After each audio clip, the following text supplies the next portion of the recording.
Last year at this time, the country was embroiled in a debate over health care reform. It was basically a collective judgment by voters and our elected representatives about whether it is right and proper for the government to require all of us to have health care insurance, and whether it is right and proper for the federal government to require the 300 million Americans who do have health insurance to pay for the health insurance of the 30 million Americans who don't.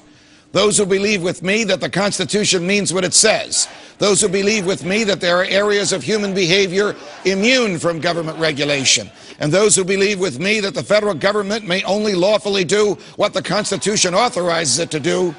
We lost that argument. Today, the debate has shifted to the state level, and the issue is whether it is right and proper for state governments to give away benefits packages to state employees in return for the votes of those employees. This debate is now raging in Wisconsin, Ohio, New Jersey, and Indiana, and it too goes to the heart of government in our lives today. Here is the question: is government a trust? A tool that should be used carefully to preserve freedom and used only when moral, constitutional, necessary, and proper? Or does the government exist to do for people what they can't or won't do for themselves? This is classic Jefferson versus classic Hamilton. Their argument played out in modern times and on a large scale. The history is well known. Until the Civil War, the federal government stayed out of the lives of most persons and concerned itself mainly with the exercise of its 16 delegated powers under the Constitution. After the Civil War, federal troops occupied the South for 12 years, during which nearly all local government authority needed federal approval. A young college student at Princeton later studied the impact of the federal micromanagement of people's lives during this Reconstruction period, and he liked what he saw.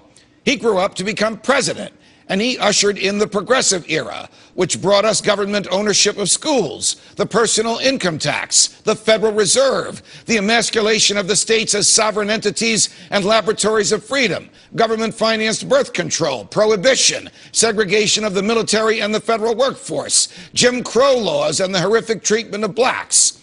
He was the former president of Princeton and the former governor of New Jersey, Woodrow Wilson. He was a monster.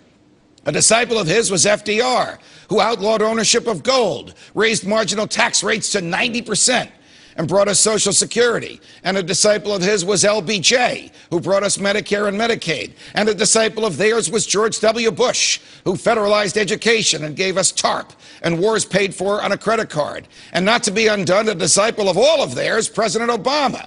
He's increased the central planning of the economy, regulated the manner in which each of us receives health care, and added $4 trillion to the government's debt. Government just keeps growing. Its services just keep costing more. And people, good people, are lulled into a false sense of security. The government will take care of me. And an immoral sense of entitlement. I have a right to government care. This entitlement culture has brought us to a blind spot and to an abyss. The blind spot is that the government can just take what it wants from those who work and give it to whomever will politically keep the government in power. The blind spot is that people grow accustomed to relying on the government. The blind spot is that people vote for those in government who will give away the store. The abyss is bankruptcy. The abyss is that the feds and the states cannot afford these bills any longer. The abyss is a culture that has confused what the government does poorly, does far more expensively than what the private sector can do and what we can do for ourselves. The lesson is competition. Let people choose what services they want. Don't force them to buy health care or schooling or anything else from a government that can't balance its books and can't deliver the mail and just wants to stay in power.